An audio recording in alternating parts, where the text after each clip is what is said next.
अधिक मास में दान त जीअं तव्हांखे सभिनीनि खे ख़बर आहे कि अधिक मास हली रहियो आहे। हिन दफ़े जेको अधिक मास आयो आहे उहो सावण जो आहे। अधिक मास जंहिंखे असां पुरुषोत्तम मास या मलमास भी चवंदा आहियूं, हिन मास में ख़ासि करे विष्णु भगवान जी पूजा तमामु लाभदायक मनी वेंदी आहे। साण ई साण तुलसी ऐं शालग्राम जी पूजा कबी आहे। पर जीअं हिन दफ़े अधिक मास जेको आयो आहे उहो सावण में आयो आहे त विष्णु भगवान जे साण साण शिव भगवान जी उपासना करणु तमामु लाभदायक मनी वियो आहे।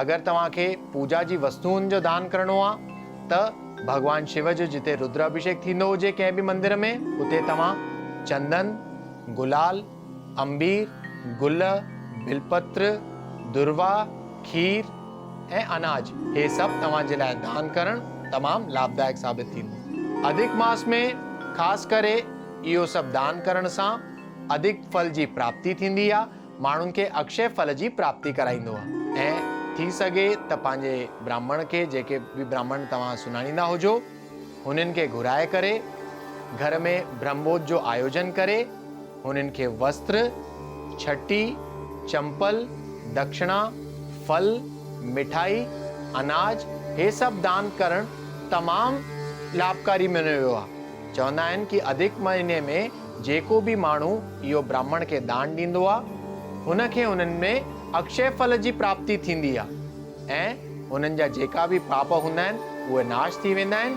ऐं अॻियां शुभ फल जी प्राप्ति थींदी आहे। त मां उमेद थो कयां कि अॼु जे एपिसोड में जेको दान तव्हांखे ॿुधायो वियो आहे उहे तव्हां कंदा ऐं भॻवान तव्हांजा सभु कष्ट दूर कंदा।